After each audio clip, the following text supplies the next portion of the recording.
Noções básicas de análise de confiabilidade do sistema. A análise de confiabilidade do sistema é uma abordagem que visa avaliar a capacidade de um sistema em desempenhar suas funções de maneira consistente e livre de falhas ao longo do tempo. Ela envolve a identificação e análise de todos os componentes do sistema, suas interações, bem como os possíveis pontos de falha. Através dessa análise, que é a análise de confiabilidade do sistema, é possível determinar a probabilidade de falhas, ou seja, esta é uma análise quantitativa, estimando assim a vida útil do sistema e, por fim, identificando possíveis melhorias para aumentar a sua confiabilidade. Além disso, a análise de confiabilidade permite a tomada de decisões embasadas em dados e o planejamento estratégico de manutenção adequadas para minimizar riscos e garantir a operação eficiente e segura do sistema.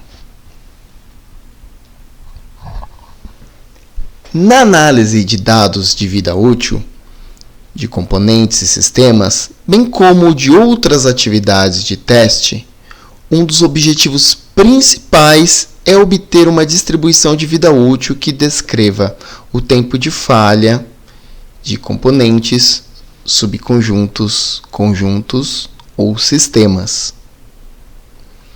Para qualquer análise de dados de vida útil, o analista escolhe um ponto em que nenhuma informação mais detalhada sobre o objeto da análise é conhecida ou precisa ser considerada. Nesse ponto, o analista trata o objeto de análise como uma caixa preta.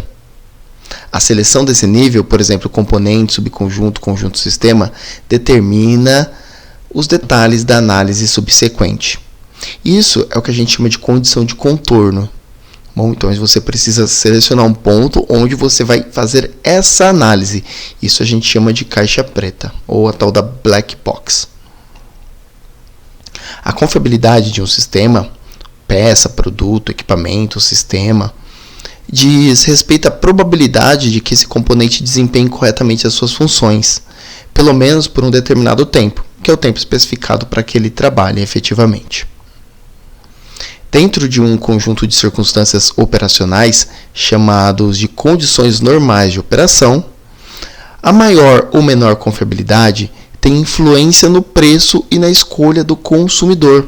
Afinal, um produto que ele apresenta maior confiabilidade, ele tende a ter mais aderência no mercado e, por isso, uma empresa ela pode trabalhar com as questões relacionadas ao preço, ela pode ter variação do preço acima da concorrência, porque o seu produto apresenta maior confiabilidade. E, por conseguinte, isso vai influenciar na escolha do consumidor. Consideramos como falha a impossibilidade do produto ou componente continuar desempenhando as suas funções habituais. Então, um produto ele é feito para se deslocar, por exemplo, um carro. O carro é feito para deslocar algo ou alguém do ponto A ao ponto B. Então, é tratado como falha do carro em si quando ele está impossibilitado de realizar essa função, que é o deslocamento do ponto A ao ponto B. Uma falha no componente é uma falha específica no componente e para o carro pode ser considerado somente um defeito. Por exemplo, se ele tem um risco na lataria, para o carro isso é apresentado como um defeito, porque isso não impacta diretamente no deslocamento do carro do ponto A ao ponto B. A maneira de falhar depende das características do componente e da operação, podendo variar desde a falha súbita e instantânea até a falha gradativa, com um longo período de maturação até a danificação total do componente em termos de função. As condições normais de operação são muito importantes e indissociáveis do conceito de confiabilidade, ou seja, para que eu faça uma análise de confiabilidade do sistema, eu preciso conhecer muito bem como ele deve funcionar, quais devem ser os parâmetros de operação dele. Como que eu determino, por exemplo, a confiabilidade de um sistema de abastecimento de água? Como que eu determino a confiabilidade de um motor? Como que eu determino a confiabilidade de um sistema de deslocamento, de movimentação de carga? Eu só determino a confiabilidade dele se eu conhecer as condições normais de operação, porque elas são indissociáveis do conceito de confiabilidade. As condições normais, elas dizem como o componente deve ser usado, que esforços deve suportar, como deve ser a sua manutenção e assim por diante. Em suma, envolve um conjunto de instruções de operação, fora das quais a confiabilidade perde todo o seu sentido. Modelo sistêmico na análise de confiabilidade do sistema. Na análise de confiabilidade do sistema, constrói-se um modelo sistêmico a partir desses modelos de componentes.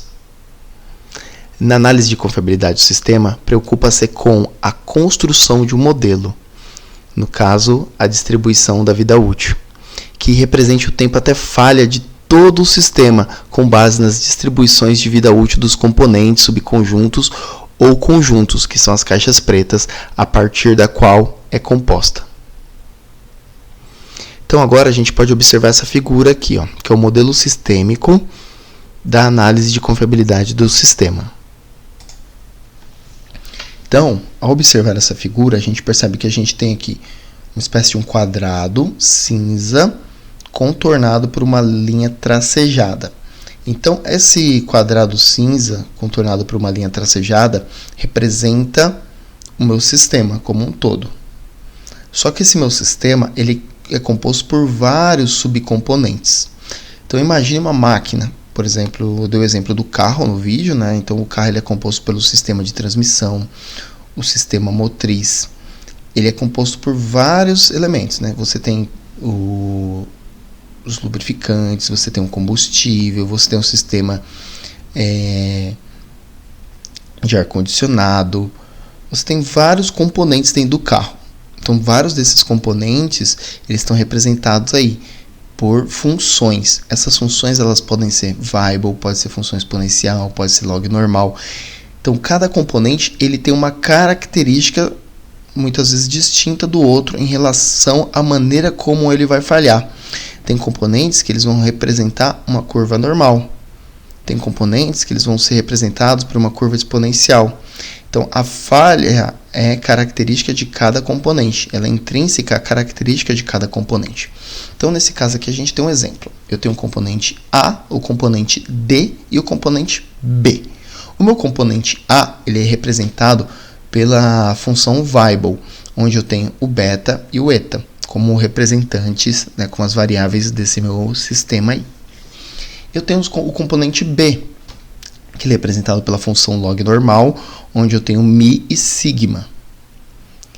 E eu tenho o componente D, que ele é representado pela função exponencial, onde eu tenho lambda ou mTBF, que é mean time between failure, um tempo médio entre falhas.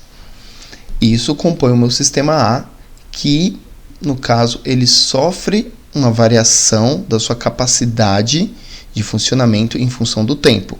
Ou seja, ele vai falhar em função do tempo, por isso que é F em função de T. A falha ela vai se dar no decorrer de um intervalo de tempo. Importância de testar os componentes e subsistemas. Os relacionamentos entre os componentes são considerados e as decisões sobre a escolha dos componentes podem ser tomadas para melhorar ou otimizar a confiabilidade, a mantenabilidade e a disponibilidade geral do sistema. Uma das mais importantes razões para estimar a confiabilidade geral do sistema é que, em muitas situações, é mais fácil e mais barato testar componentes ou subsistemas do que sistemas inteiros.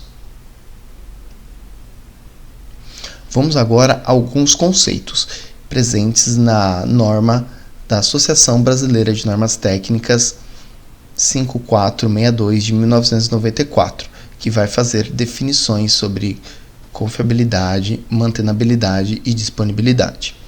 Sobre confiabilidade, De acordo com a ABNT NBR 5462 de 1994, confiabilidade e mantenabilidade, confiabilidade é a capacidade de um item desempenhar uma função requerida sobre condições específicas durante um dado intervalo de tempo.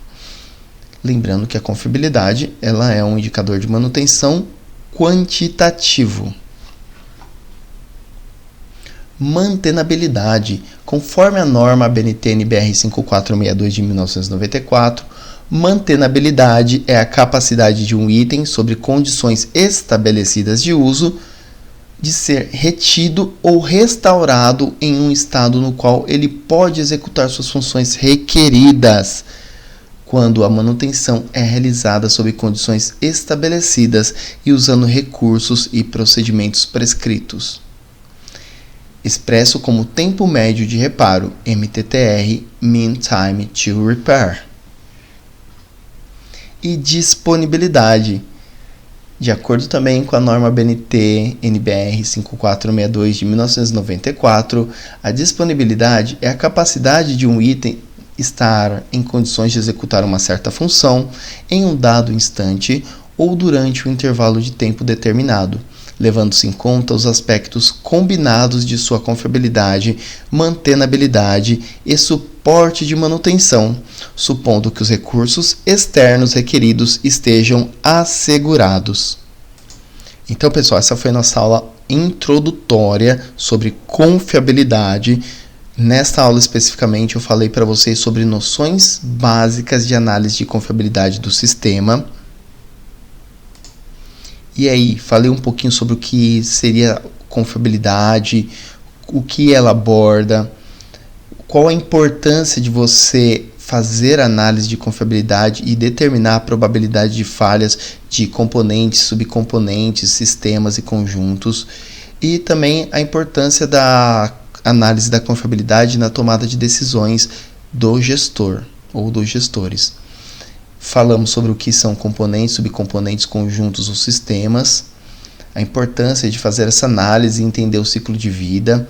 Falamos sobre o conceito de caixa preta, que pode ser representado pelos subconjuntos, onde eu tenho um macro ou uma máquina, tudo bem? Eu tenho um macro e um micro. O macro é representado pelo sistema como um todo e o micro são representados pelos seus constituintes. Nesse caso aqui, a gente pode ter um exemplo de uma máquina, por exemplo, um torno mecânico, e você tem um sistema de transmissão, um sistema de fixação, um sistema de vedação, um sistema de lubrificação, um sistema de sustentação de cargas, e cada um deles tem uma curva característica de falhas e uma tendência para falha.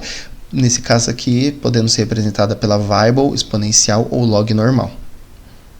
E por fim, a gente falou um pouquinho sobre a importância de testar componentes e as definições de confiabilidade, mantenabilidade e disponibilidade presentes na ABNT 5462 de 1994. Nas próximas aulas, a gente vai fazer algumas outras definições e fazer exercícios relacionados com essas funções de confiabilidade. Tudo bem, pessoal? Então não deixe de acompanhar as aulas subsequentes. Até a próxima. Valeu!